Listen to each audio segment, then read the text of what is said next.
नमस्कार दोस्तों। देखिए, बात करेंगे एक ऐसी कंपनी की जिसकी कोई यहाँ पे बात कर नहीं रहा है, कोई चर्चा कर नहीं रहा है। एक स्मॉल कैप जरूर है, लेकिन यहाँ पे इसमें क्या हो रहा है लोगों को कुछ समझ में नहीं आ रहा है। देखिए, small cap share micro cap share में अभी परसों गिरावट हुई थी। तो परसों का कैंडल अगर हम देखें तो ये स्टॉक का ये कैंडल रहा, ये बड़ा वाला सर्किट लग गया इसमें नीचे। उसके बाद देखिए, स्मॉल कैप और माइक्रो कैप में कल रिकवरी भी हुई। मतलब यहाँ पे जो कैंडल था ये गिरावट का, इसमें 40-50% की रिकवरी हो गई। लेकिन ये स्टॉक फिर से गिर गया। अगर हम कल की बात करें तो यहाँ पे देख सकते हैं कल भी 9% गिरा था। और मेन जो बता रहा हूँ, जिस दिन कार्नेज हुआ था उस दिन यहाँ पे 20% का लोअर सर्किट लगा था। और आज के दिन देखिए, आज भी कोई रिकवरी नहीं, आज भी 3% डाउन है। तो इसमें चल क्या रहा है, ये देखिए 420 से सीधे 220 आ चुका है ये स्टॉक। 200 पॉइंट का करेक्शन बहुत कम दिनों में, मेरे ख्याल से कि मुश्किल से अगर हम बात करें तो इसमें तो फिर भी थोड़ा टाइम लग गया 200 पॉइंट करेक्शन में। लेकिन अगर हम पिछले 5-6 दिनों की बात करें तो यहाँ पे देख सकते हैं 370 से लेके 220, ये 150 पॉइंट का करेक्शन सिर्फ 5 दिनों में हुआ है। तो कंपनी का नाम है आईपीएल इंडियन पेस्टिसाइड लिमिटेड। और इसमें चल क्या रहा है लोग कुछ समझ नहीं पा रहे हैं। जो लोग ऑलरेडी शेयर होल्ड करते हैं उनको भी कोई आइडिया नहीं है कि हो क्या रहा है। तो मैंने भी इसमें थोड़ा सा ढूंढा और एक्सचेंजेस पे देखें कि कंपनी ने कोई फाइलिंग की है कि नहीं। तो मैंने देखा कि कल यहाँ पे बीएससी ने इनको नोटिस भेजा कि आप कुछ बताइए क्यों इतना गिरावट हो रहा है। बीएससी का देखिए ये काम है, अगर बीएससी कोई स्टॉक जो है ज़्यादा गिरावट होती है या फिर ज़्यादा तेज़ी आती है। इनफैक्ट मैंने देखा है, ऑब्जर्व किया है कि अगर तेज़ी 10% की कहीं स्टॉक में किसी आ गई और अगले दिन 5% फिर वो ऊपर है, तो बीएससी उस पर पूछ लेगा कि आपका यहाँ पे कि क्या है चल रहा है, कि जो आपकी स्टॉक पे तेज़ी आ रही है कुछ बताइए। तो और यहाँ पे गिरावट जब होती है तो 20% का सर्किट लग गया। उसके बाद इन्होंने कल नोटिस भेजा। तो समझ जाइए आप, यहाँ पे बीएससी का मतलब काम करने का तरीका थोड़ा सा गिरावट के साइड में थोड़ा ढीला है इनको। जबकि अर्ली एक्शन लेना, जिस दिन यहाँ पे सर्किट लगा उसी दिन तुरंत पूछना चाहिए था कि क्यों सर्किट लगा। इन्होंने कल नोटिस डाला, ठीक है। तो आज यहाँ पे रिप्लाई भी आ गया कंपनी का कि इन्होंने कहा कि ऐसा कुछ हम छुपा नहीं रहे, जो चीज़ है सब नॉलेज यहाँ पे एक्सचेंजेस को दे ही देते हैं। तो कंपनी के पास भी कुछ बताने के लिए नहीं है। कंपनी ने कहा कि मार्केट फोर्सेस की वजह से चल रहा है। तो कुछ इस पर डिटेल मैंने निकाला तो पता चला कि इसमें सेलिंग हो रही है, बल्क डील्स, ब्लॉक डील्स कह सकते हैं। तो बड़े बड़े शेयर्स क्वांटिटी में यहाँ पे बेचे जा रहे हैं। अब बेचे जा रहे हैं तो ये तो हमेशा होता है, फिर इतनी गिरावट क्यों हो रही है? तो इसके पीछे का रीज़न है, देखिए एग्रोकेमिकल स्टॉक्स में जो आउटलुक है वो काफ़ी अच्छा नहीं है। और यहाँ पे ये इंडस्ट्री एक्सपर्ट ने भी यही कहा है और बाकी सारी कंपनियां भी यही कर रही हैं कि आप मान लीजिए ये 2024 चल रहा है ना, जो 2024 दिसंबर ख़त्म होते होते, मतलब Q2 यहाँ पे ख़त्म हो जाएगा, Q3 इनफैक्ट ख़त्म हो जाएगा दिसंबर का। तब तक यहाँ पे कोई रिकवरी के साइन दिख नहीं रहे एग्रोकेमिकल्स के डिमांड में। तो ये कंपनी एग्रोकेमिकल की है। रनअप अनयूजुअल हुआ था इसमें। अगर हम देखें तो ये देख सकते हैं कि एक समय ये 200 पे था, आईपीओ के बाद से तो लगातार नीचे ही आता रहा। लेकिन यहाँ पे डबल बॉटम जैसा फॉर्मेशन बनाया 200 पे, उसके बाद फिर ये सीधे डबल हो गया कुछ ही दिनों में।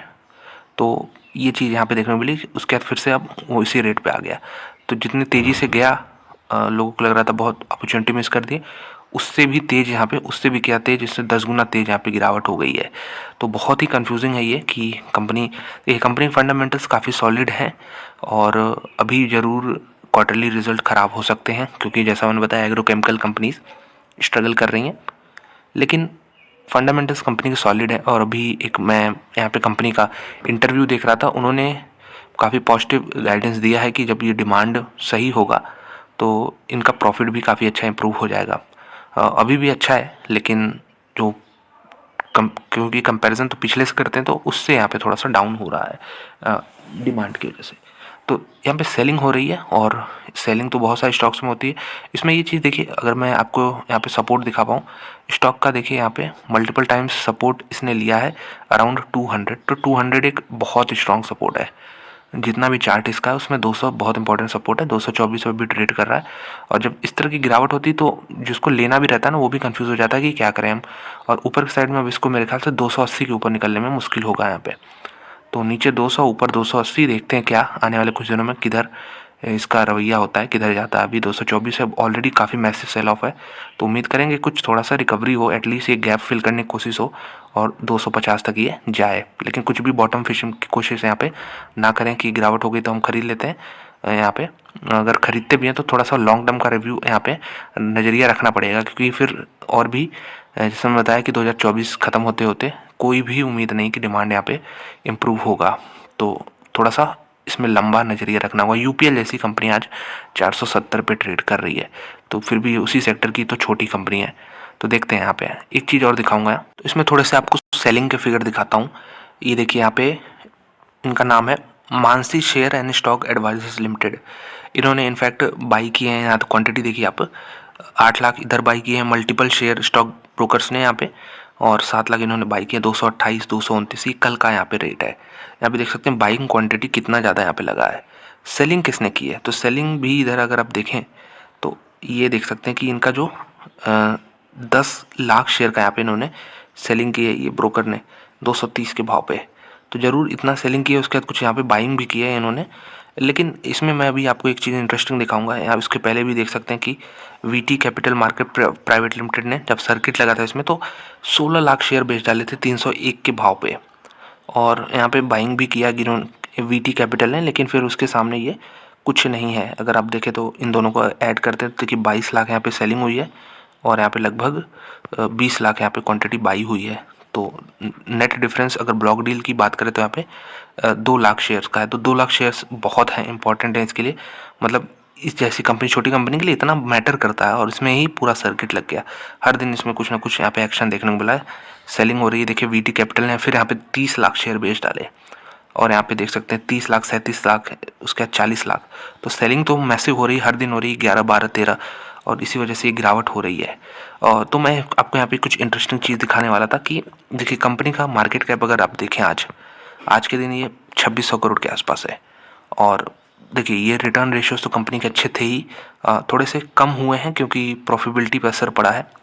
स्टॉक का पी 28-29 आ गया, अभी कुछ दिन पहले ये 40 के आसपास था।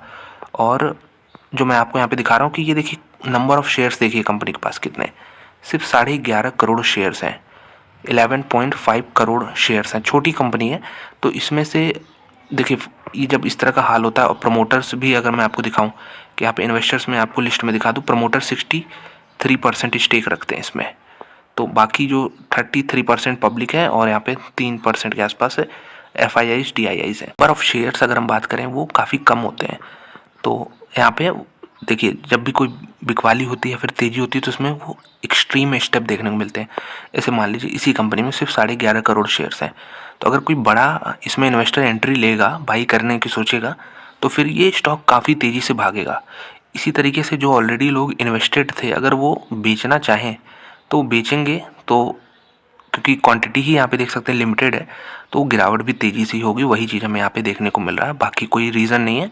कंपनी के को अर्निंग्स दिखा दो, दिसंबर क्वार्टर के अर्निंग्स यहाँ पे काफ़ी वीक आए थे, क्योंकि सारी केमिकल कंपनियों के एग्रोकेमिकल कंपनियों के थे। यहाँ पे देख सकते हैं 151 करोड़ का रेवेन्यू था जो कि 218 करोड़ से घट गया था। प्रॉफिट भी 47 करोड़ से घट के 33 करोड़ हो गया था, और नेट प्रॉफिट 35 करोड़ से घट के 24 करोड़ हो गया था।